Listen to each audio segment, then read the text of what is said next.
All right, so we have one more award to present, and as we get set to dim the lights here, we want to tell you about this gentleman. He's a really good football player. Numbers aren't going to knock your eyes out, but it wasn't about that. It was about the difference that he made, and more importantly, the difference he makes in life. He's a genuinely outstanding human being in person, a man of faith that I admire greatly and certainly have that bond with him in that regard. And he's been through a lot, and the Lord has seen him through that to be in this place for such a time as this. With that, we dim the lights, and we let you see about our Hall of Fame inductee for 2023, Jabari Greer.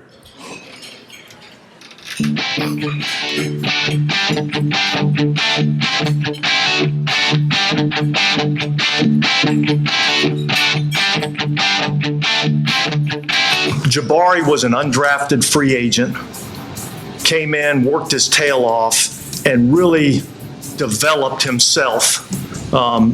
Like this wasn't like he's a self-made man and a self-made player. And that's probably the greatest compliment that I can give to somebody.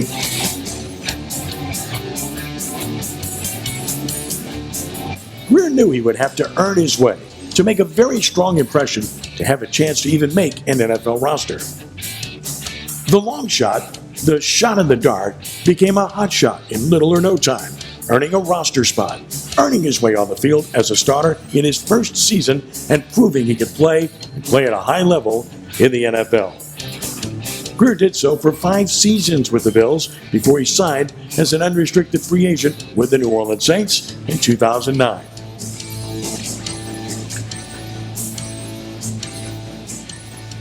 Call it ordained for a faith-based man, but Greer's timing could not have been better. It was fate.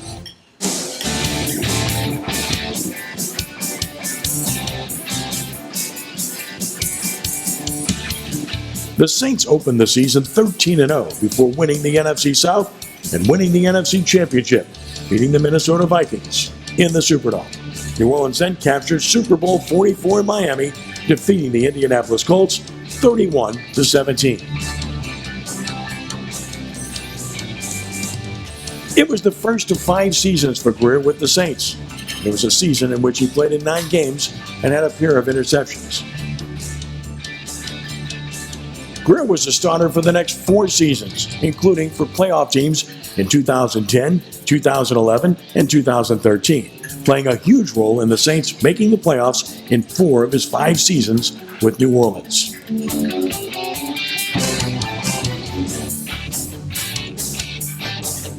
Greer turned himself into an elite cornerback, playing in 133 games with 86 starts during his decade-long career and amassing 430 career tackles, including 341 solo, 13 interception returns for 240 yards, 4 which he brought back for touchdowns, 2 sacks, 101 passes defended, 3 forced fumbles, and 1 fumble recovery.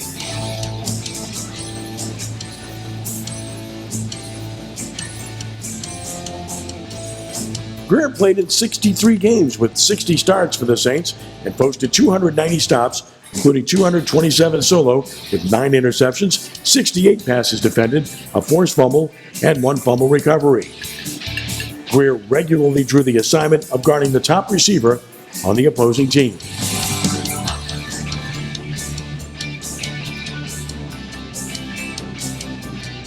Remaining a resident of New Orleans for several years after his retirement, Greer worked to make the community a better place.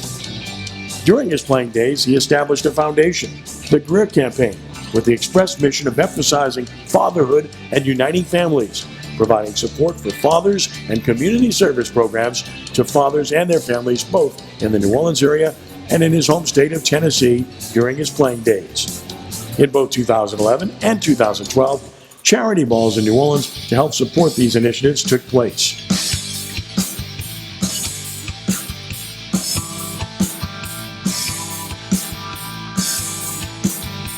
Greer retired after a serious knee injury suffered in the 2013 season at the age of 32.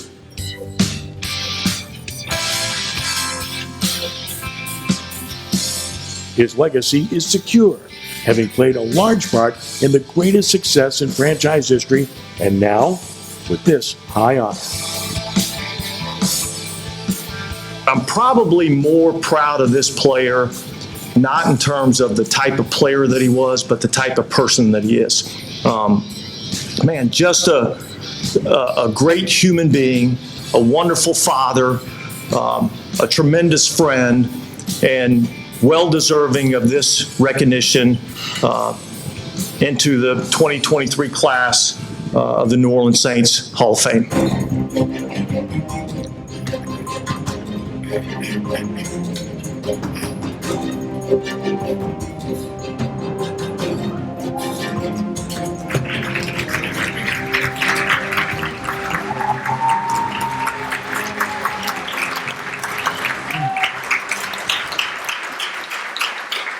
To present Jabari into the Saints Hall of Fame, as we bring the lights back up, we want to welcome somebody that's pretty close to him, obviously. Brother in arms, please give a warm welcome to Jabari Greer. Jabari?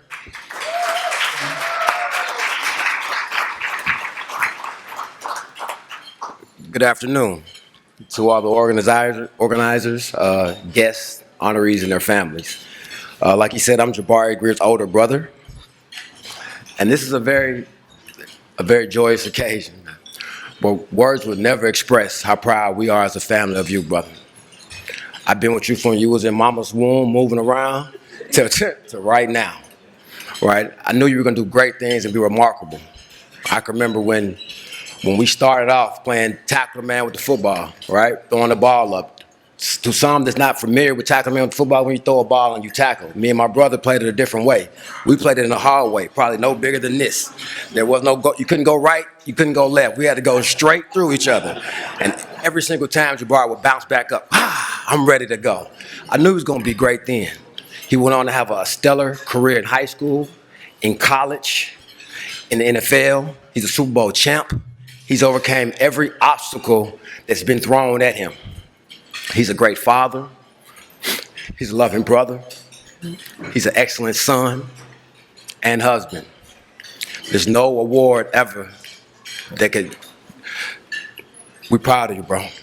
You're my little brother. You're always gonna be a champ in my heart. You were a champ when we was little. And I know that the second half of your life, you're gonna do great things. Keep pushing on, keep doing what you're doing. And I love you. Am I my brother's keeper? Yes, I am.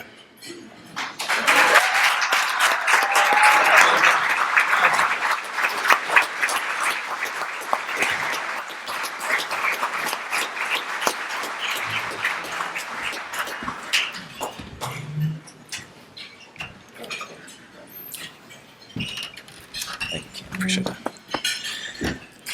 How y'all doing?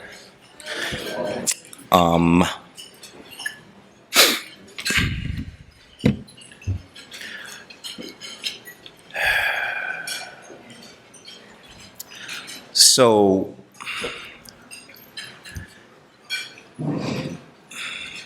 times like these, words fall.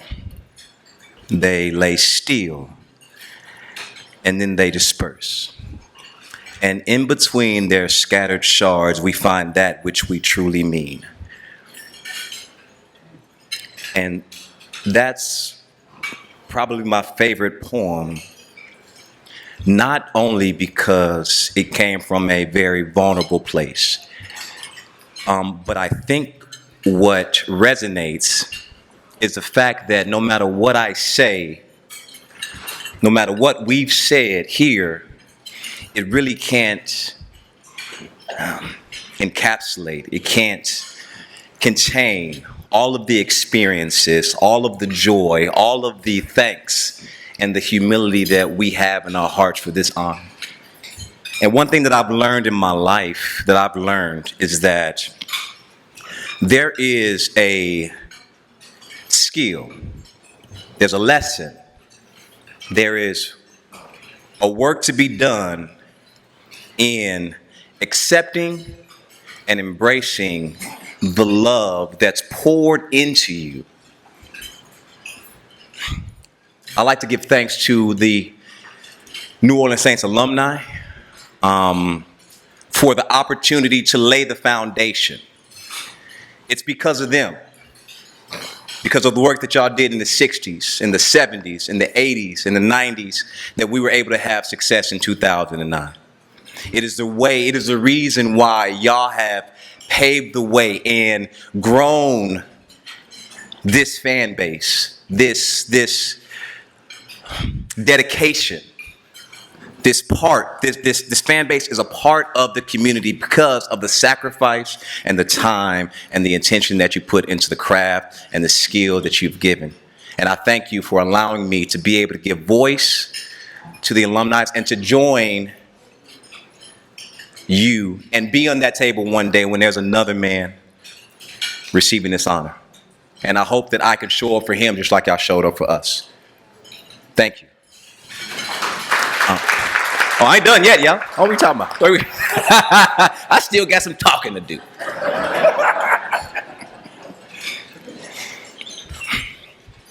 I'd like to thank the New Orleans Saints organization. Obviously, you know, the Bensons, Miss Benson now.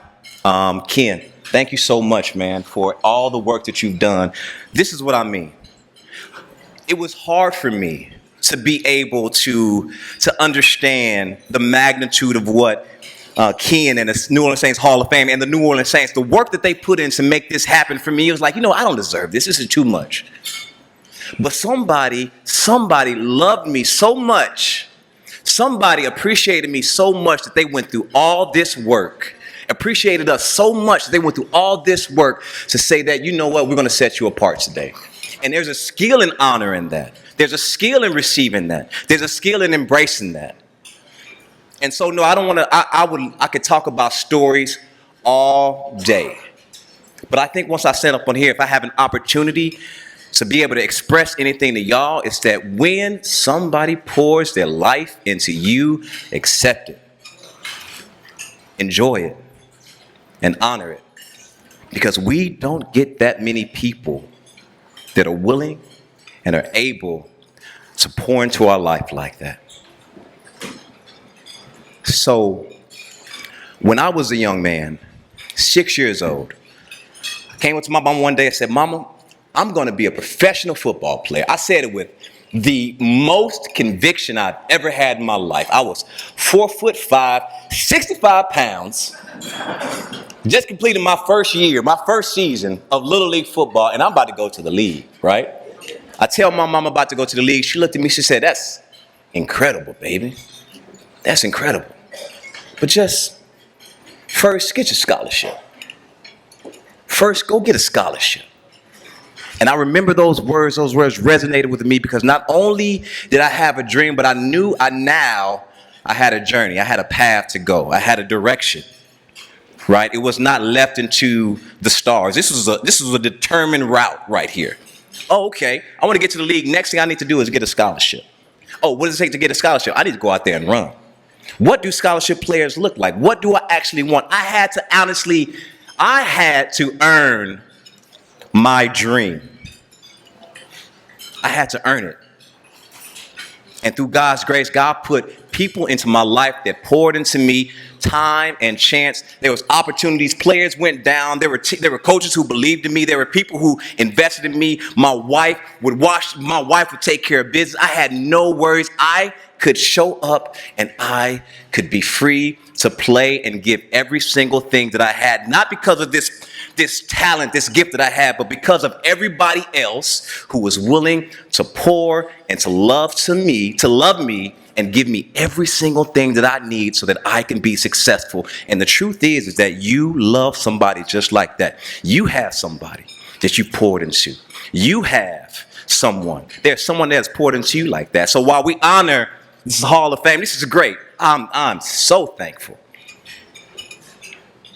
But there's so many Hall of Fames that are out there. So many Hall of Fames that are out there. So the question is, first, who are we going to pour into to make them realize their Hall of Fame? How are we going to fan the flames of their dreams so that they can grow and that we can receive their heat? How are we going to pour into the next generation so that we can get somebody else up here, a young man, a young woman, that we can celebrate, we can honor and say, you know what, you are set apart, you are different. There's something about you. And watch them do the same thing to the next person, and to the next person, and to the next person. This is an opportunity that I've never, ever asked for or even thought of. But I tell you what, that woman right there, Sandra Stewart, go ahead, stand up, mama. I'm going to give you your flowers. Wow, I can. That's my mama right there, y'all. Here we go. And so when I tell y'all,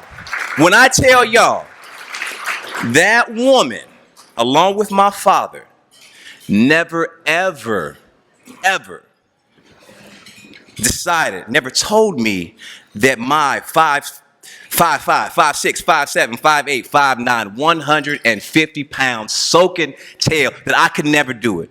She always just directed me towards the next stop. And I tell you what, mama, you poured into me in a way that I cannot ever repay. And I thank God for you. I thank God for you, mama. My brother,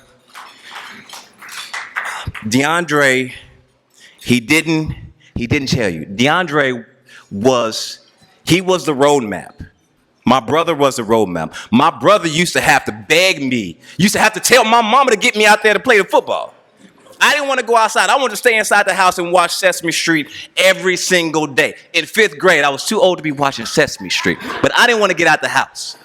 My brother had the ball. He was throwing up like, let's go play football. I'm like, man, I want to go play football. He's like, mama. I'm like, all right. Boy, go out there and throw that ball. I'm talking every day. Hallway football. Sock baseball. We would take a hanger, put a hanger up there. Sock basketball. Put a hanger up put a hanger on the closet. Stretch the hanger out, a little wide hanger. Ball up some socks and play basketball. Baseball, tennis, baseball. Out there hitting home runs, man. I remember in high school, I would walk to the mailbox with my brother every single day, wondering where he's getting recruited to. He set the roadmap. Was it Michigan? Was it Tennessee? The way that he approached the game, his enthusiasm, his intensity, his desire for the game, I didn't have that. He showed me what it took to really go after what you want. He showed me what hunger looks like. Sometimes we need people that's going to show us what hungry looks like. I wasn't hungry until I saw my brother. And then I realized I need to get hungry if I really wanted a dream. There are people out here who are depending on you to show them what hunger looks like. There are people that are dependent on you to show them what love feels like. And my sister, I thank you so much for your love, for your encouragement. My sister was the one that taught me that I ain't nobody's daddy. I am not her daddy. I used to think that I had it all under control. My sister whipped me into shape. You taught me how to love. You taught me how to lead. And you taught me how to serve. And you've given me the greatest encouragement in my life. That you've made me feel like I have something to offer. That I have something to give. And that what I have to give is worthy. Bob, I experienced a loss in my life 3 years ago as well. I never came out publicly and said it, but my wife passed away after a battle. And my wife was the woman of my dreams. I remember the first time I saw her, it was like movie. It was like a movie love. And going through the process of her sickness, of her passing, and then of trying to remake our life and figure out what it looks like moving forward has been the hardest thing in my life. There's been ebbs and there's been flows. And the truth is, like, no matter what honor God bestows upon me, man, there's still a brokenness in which I have to get through. But I understand, and I am in a position where I can receive, and I can enjoy, and I can embrace not only the present, but the love that everyone has given me during this time. I'm free to receive it now. I'm free to embrace it. And I pray and I ask for y'all to do the same thing. And the last thing, I love my children. And I was hearing about how good a father I am, and I realized, like, oh, maybe they feel a little different. But maybe they got some things to say about that.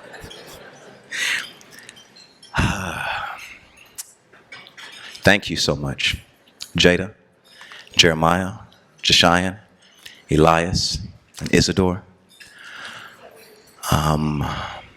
There are no words that I can say to you that will encompass and hold my love. I pray that you give me an opportunity to show you and to make mistakes, but to show you resilience, to show you diligence, and to not rest on the fact that I achieved something years ago, but to show you that life is a continual process and I have to continue to fight for what you want. The Hall of Fame is great, but you have your own Hall of Fame. It may not be in football, but whatever it is, nobody's going to give it to you. Nobody's going to give it to you. You got to be determined in your heart, settled in your heart to go get it. No matter the obstacle, no matter the adversity, overcoming those 2 a.m. problems, overcoming the issues and the obstacles that set before you in life, in friendship, in relationships, there is something within you that only you and only God and only through the love of others can you develop and feed and find your dream. And then one day we'll be able to celebrate you and honor you individually and show you, and you'll be able to talk to the next generation and tell them that, man, it's possible. We did it. And let's do it again. I love y'all. Thank you so much for having me. I appreciate it.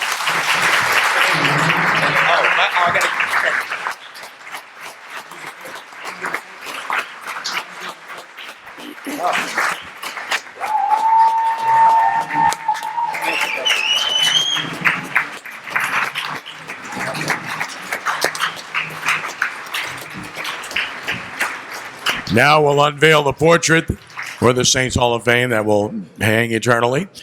I'll let Jay Romick do so with Jabari Greer and Craig Mooney. Gentlemen. Oh, snap!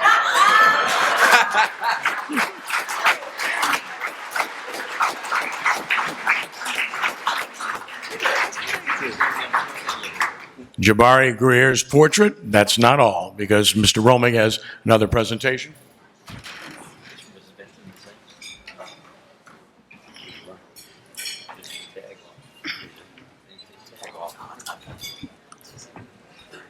Mrs. Benson started this a few years back. Incredibly grateful, honoring our Hall of Famers. We give them nice polo shirts. She gives them beautiful Hall of Fame jackets. And that's what he's putting on now, and that's what he'll wear on the field before the game Sunday when you see the ceremony on the field as well. Let them all see it, Jabari. Love you too, man. Thank you so much. I really appreciate y'all. This is awesome. It's amazing. Thank you.